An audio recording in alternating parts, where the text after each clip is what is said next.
Hello बच्चों, कैसे हो आप सभी लोग। आई होप आप सभी लोग अच्छे होंगे। तो मैं आज आपके लिए बच्चों एक और नया वीडियो लेकर आया हूँ जो कि चैप्टर नंबर 3 से है। क्लास 11 का बच्चों ये चैप्टर है, classification of element and periodicity in properties. ठीक है बच्चों, तो ऑलरेडी मैं इस चैप्टर से ना 2 पार्ट अपलोड कर चुका हूँ यूट्यूब पे। तो जो बच्चे नए हैं और मेरे इस वीडियो को देख रहे हैं, तो बेटर है कि आप प्रीवियस 2 पार्ट देख लीजिए और उसके बाद इस वीडियो को देखिए ताकि आपको ये पार्ट आसानी से समझ में आ जाए। चलिए बच्चों, स्टार्ट करते हैं बिना समय गवाए। मैं हूं जयदीप और माइंड मैपिंग चैनल में आपका स्वागत है। चलिए, ठीक है ना। ये सारी चीज़ हमारी हो चुकी हैं उनके प्रीवियस पार्ट में। ठीक, तो ये है इलेक्ट्रॉनिक कॉन्फ़िगरेशन, जो आज का हमारा नया टॉपिक है इस चैप्टर में से। इलेक्ट्रॉनिक कॉन्फ़िगरेशन की अगर बात करते हैं तो इसको किस तरीके से किसी भी एलिमेंट की इलेक्ट्रॉनिक कॉन्फ़िगरेशन को लिखा जाता है। तो देखिए, ये जो मेरा एक एलिमेंट है, पेन ले लेता हूँ मैं यहाँ से। चलिए, पेन। ये बच्चों एलिमेंट है, लिथियम एलाई है, इसका एटॉमिक नंबर 3 है। तो इसकी कॉन्फ़िगरेशन किस तरीके से लिखी है, 1s2 एंड 2s1। ठीक है ना। तो 1s2 2s1, सेम इसी तरीके से सोडियम है, इसी कॉन्फ़िगरेशन कैसे लिखी है, 1s2 2s2 2p6 3s1। Potassium की भी लिखी हुई है ना, आरबी की भी लिखी हुई है, cs की भी लिखी है, एफआर की भी लिखी हुई है। या फिर हम इसको इस तरीके से भी लिख सकते हैं, नोबल गैसेस का यूज करके, हीलियम, नियॉन, ऑर्गन, है ना, AR4S1। तो ये कॉन्फ़िगरेशन लिखने का तरीका। अब ये लिखी कैसे जाती है, तो हम इसकी बात करते हैं। ठीक है ना। फॉर एग्जांपल के लिए जैसे कि मैं यहाँ बना देता हूँ। ठीक है ना। कॉन्फ़िगरेशन किस तरीके से लिखते हैं, देखिए आपको एक तरीका मैं बताऊंगा आपको। इस तरीके से आप किसी भी एलिमेंट की कॉन्फ़िगरेशन लिख सकते हो, जो भी हमारे टोटल एलिमेंट है 1118। तो इस मेथड से आप उन सभी की कॉन्फ़िगरेशन लिख सकते हैं। सबसे पहले देखिए, अब देखिए हमारे पास जो सब शेल होती है हमारी कौन कौन सी होती है, एस होती है, पी होती है, डी होती है और एक एफ होती है। तो ये हमारी सब शेल होती है, S P D and F. तो ये तो बच्चों सबको पता है, कोई नई चीज नहीं है।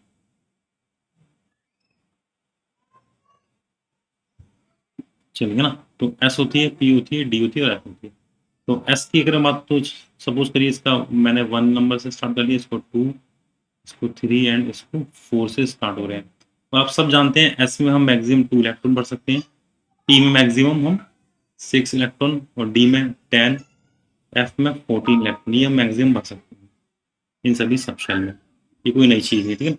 चलिए अब देखिए ये मेथड, देखिए मेथड क्या है। जैसे कि स्कूल, स्कूल एस को मैंने 2 बार लिख दिया। फिर पब्लिक स्कूल, पी एस, है ना बच्चों, पी एस।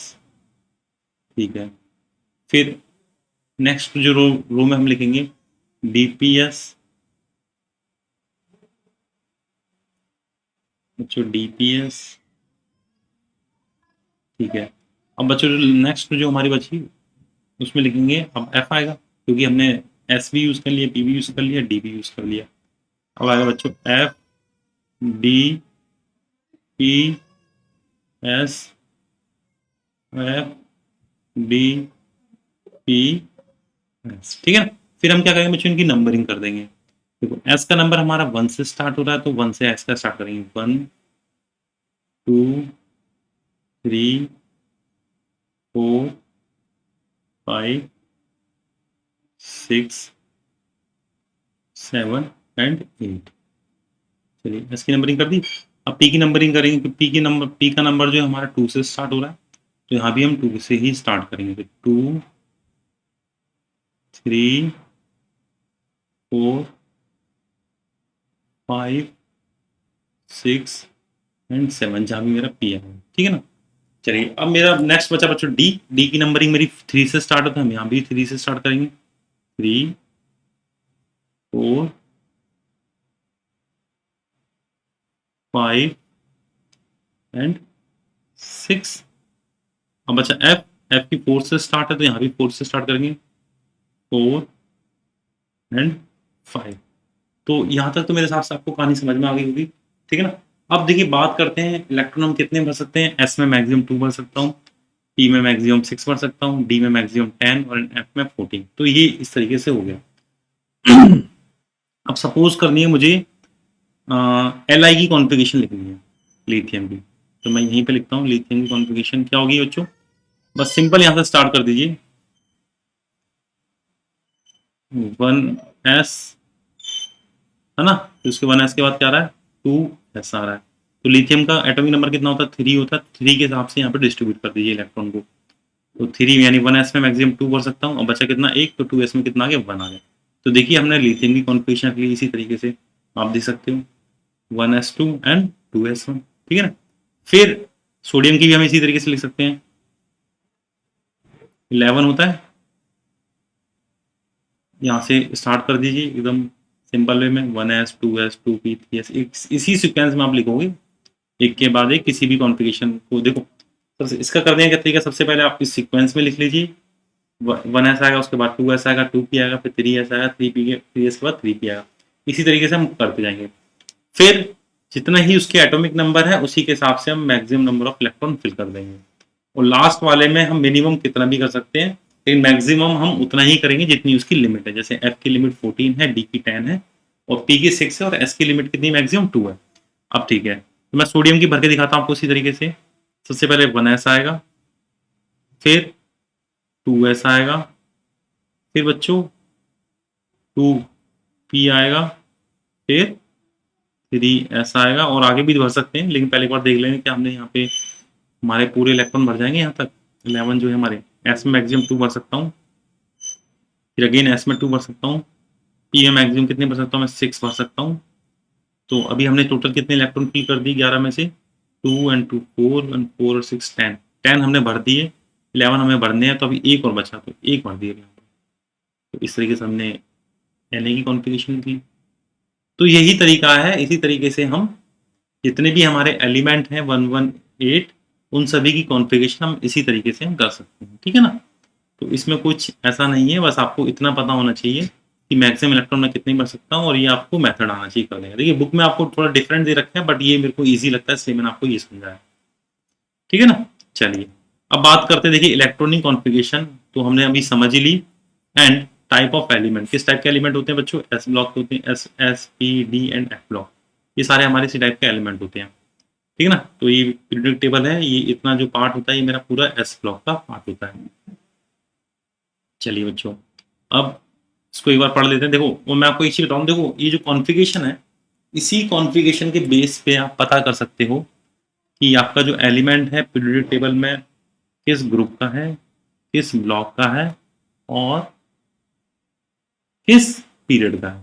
तो ये तीन चीजें जो हैं आप इसी की इलेक्ट्रॉनिक, किसी उसकी इलेक्ट्रॉनिक कॉन्फ़िगरेशन से आप बता सकते हो कि ये पीरियड आपका पीरियड टेबल में किस ग्रुप का है, किस ब्लॉक का है, किस पीरियड का है। देखिए मैं आपको बताता हूँ, जैसे कि अभी हमने सोडियम की कॉन्फ़िगरेशन लिखी थी, ठीक है ना। तो सोडियम आप देखिए, सोडियम का जो लास्ट इलेक्ट्रॉन आया वो 3s1 में आया, यानी कि इस 3s1 में आया। अब इसी 3s1 से आप देख के बता सकते हो कि आपका जो सोडियम है, तीन चीजें देखो, पीरियड, ग्रुप एंड ब्लॉक, ठीक है बच्चों, ये सारी चीजें आप बता सकते हो इस 3s1 से देखकर। तो ये जो आगे वाला 3 है, ये आपको 3 बताएगा ये किस पीरियड का, यानी कि n इज इक्वल टू क्या है, 3 है। तो यानी कि सोडियम हमारा बच्चों क्या है, थर्ड पीरियड का है। चलिए किस ब्लॉक का है वो आपको इस s को देख के मालूम पड़ जाएगा, यानी कि ये जो सोडियम आपका s ब्लॉक का है। ग्रुप, ये आपको नंबर बताएंगे ऊपर वाले जो पावर में लिखे हुए, S1 है यानी कि ये फर्स्ट ग्रुप का है। तो ये तीन चीजें आपकी, सोडियम आपका थर्ड पीरियड का है, फर्स्ट ग्रुप का है, और एस ब्लॉक का है। तो इसी को हम वेरीफाई कर लेते हैं पीरियोडिक टेबल में एक बार देखकर। तो बच्चों ये पीरियोडिक टेबल है, सोडियम देखिए थर्ड पीरियड का है, ये एस ब्लॉक का है, ये एस ब्लॉक होता है ये वाला पार्ट हमारा, और फर्स्ट ग्रुप का, ये हमारा फर्स्ट ग्रुप ही होता है ना। तो फर्स्ट ग्रुप का है, एस ब्लॉक का है, और थर्ड पीरियड का। तो देखो इसी तरीके से हम किसी भी एलिमेंट की देखकर बता सकते हैं उसकी तीनों चीजें।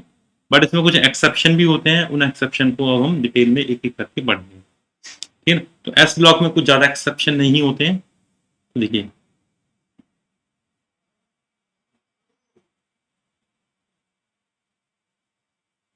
कलर ले लेता हूँ, कौन सा ले लूँ बच्चों, येलो कलर ले लूँ, ठीक है। ठीक है बच्चों, तो ये मैंने बताया था आपको, ये ग्रुप होते हैं, ये फर्स्ट ग्रुप है, ये सेकंड ग्रुप है, और इधर वाला जो पार्ट होता है ये आपका पीरियड होते हैं। ठीक है ना, तो सोडियम मेरा थर्ड पीरियड में आया था, फर्स्ट ग्रुप में आया था, और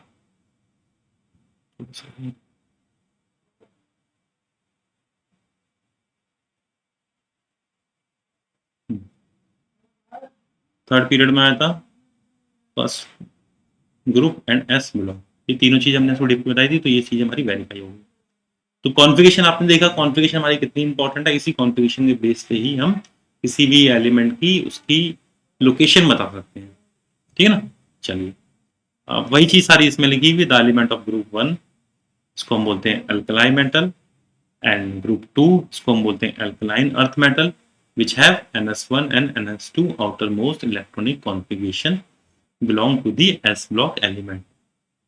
यानी कि जो भी S ब्लॉक में एलिमेंट होगा उसकी जो आउटर मोस्ट कॉन्फ़िगरेशन क्या आएगी, NS1 आएगी या NS2 आएगी। अगर NS1 आ रही है तो हमारा वो फर्स्ट ब्लॉक का है, फर्स्ट ग्रुप का है, अगर NS2 आ रही है तो हमारे वो सेकेंड ग्रुप का एलिमेंट है। तो they all are reactive metal with low ionisation enthalpies. ठीक है ना, जितने भी हमारे ये होते हैं दो all are reactive metal with low ionisation enthalpy, they lose the outer most electron. ठीक है ना, और आपको पता है कि ये जो जितने भी होते हैं इनको स्टेबल करने के लिए क्या करना पड़ेगा, अपना आउटर मोस्ट इलेक्ट्रॉन को लूज करना पड़ेगा। वो ऑलरेडी हम प्रीवियस लेक्चर में सब देख चुके हैं सारी चीजें। ठीक है, तो the lose of outer most electron S block से जो readily to form 1+ ion in the case of alkali metal और 2+ ion in the case of alkaline earth metal। यानी कि एक इलेक्ट्रॉन लूज करेगा तो +1 आ जाएगा, 2 करेगा तो +2 आ जाएगा। और एक चीज और है, the metallic character and the reactivity increase as we go down the group. अगर हम ग्रुप में ऊपर से नीचे जाते हैं, एस ब्लॉक में ऊपर से नीचे जाते हैं तो क्या होता है, इनका मेटालिक करेक्टर इंक्रीज होता है। इंक्रीज कैसे होता है, देखो मैं आपको बताता हूँ इंक्रीज कैसे होता है। फॉर एग्जाम्पल के लिए न्यूक्लियस है और ये इसकी शेल है। देखो जैसे जैसे मेरा क्या बोलते हैं, गोला बन जा भाई ढंग का, अच्छा था। ठीक है, तो जैसे जैसे देखो मैं नीचे जाता जाऊंगा उसकी शेल बढ़ती जाएगी, पीरियड बढ़ता जाएगा। फॉर एग्जाम्पल के लिए मेरा न्यूक्लियस है, अभी देखो जैसे कि मेरा कोई इलेक्ट्रॉन लास्ट इलेक्ट्रॉन इसमें है, तो ये अच्छी तरीके से क्या होगा, न्यूक्लियस के साथ जुड़ा होगा, न्यूक्लियस ने उसको अच्छी तरीके से कस के पकड़ा होगा, क्योंकि न्यूक्लियस पॉजिटिव चार्ज होता है, इलेक्ट्रॉन मेरा नेगेटिव चार्ज होता है ना, तो इनके बीच में जो अट्रैक्शन फोर्स होगा ज़्यादा होगा, और मुझे यहाँ से इलेक्ट्रॉन को लूज करने के लिए ज़्यादा पावर की जरूरत पड़ेगी। ठीक है, तो जैसे ही मैं सेकंड सेल में जाऊंगा तो यहाँ पे मुझे कम पावर यूज करनी पड़ेगी, है ना। तो क्या होगा, ये भी एलिमेंट जो है यहाँ से एटम जो है आसानी से इलेक्ट्रॉन को लूज कर देगा, थर्ड शेल वाला और भी आसानी से लूज कर देगा। तो मतलब क्या, लूज करने की सिंपलिसिटी बढ़ती जा रही है। तो और लूज कौन करता है, मेटल करता है। यानी कि जैसे जैसे हम आगे बढ़ते जाएंगे, नीचे बढ़ते जाएंगे, उसकी शेल इंक्रीज होती जाएगी, शेल इंक्रीज होती जाएगी, उसका मतलब क्या है, कोई भी एटम आसानी से इलेक्ट्रॉन को लूज करेगा, और आसानी से इलेक्ट्रॉन लूज कर, तो उसका मतलब क्या है, उसकी मेटेलिक कैरेक्टर क्या है, इंक्रीज हो रहा है ना, as we go down the group. तो बात ये इंपॉर्टेंट है और इसको हम आगे भी रिवाइज कर लेंगे, ठीक है ना। चलिए, तो ये एस ब्लॉक हो गया, आप किसी भी एलिमेंट की यहाँ पे कॉन्फ़िगरेशन लिखोगे, एस ब्लॉक का अगर वो एलिमेंट है उसकी अगर कॉन्फ़िगरेशन लिखोगे तो उसका जो आउटर मोस्ट आएगा NS1 आएगा या फिर NS2 आएगा। ठीक है बच्चों, NS1 आएगा या फिर NS2 आएगा। तो ये हमारी एस ब्लॉक की होगी कहानी। तो पी ब्लॉक की भी डिस्कस करेंगे हम जल्द ही नेक्स्ट वीडियो में, और डी ब्लॉक भी आएगा, एफ ब्लॉक भी आएगा। तो बच्चों ये चैप्टर जो है इंटरेस्टिंग है, और ये बेस है मेरे हिसाब से केमिस्ट्री का, कॉन्फ़िगरेशंस के पार्ट का। और इस वीडियो को आप ज़्यादा से ज़्यादा अपने फ्रेंड्स के साथ शेयर करिएगा, ठीक है ना। चलिए बच्चों, और जिन्होंने अभी तक लाइक सब्सक्राइब नहीं करा है वो जरूर कर दीजिएगा। थैंक यू बच्चों।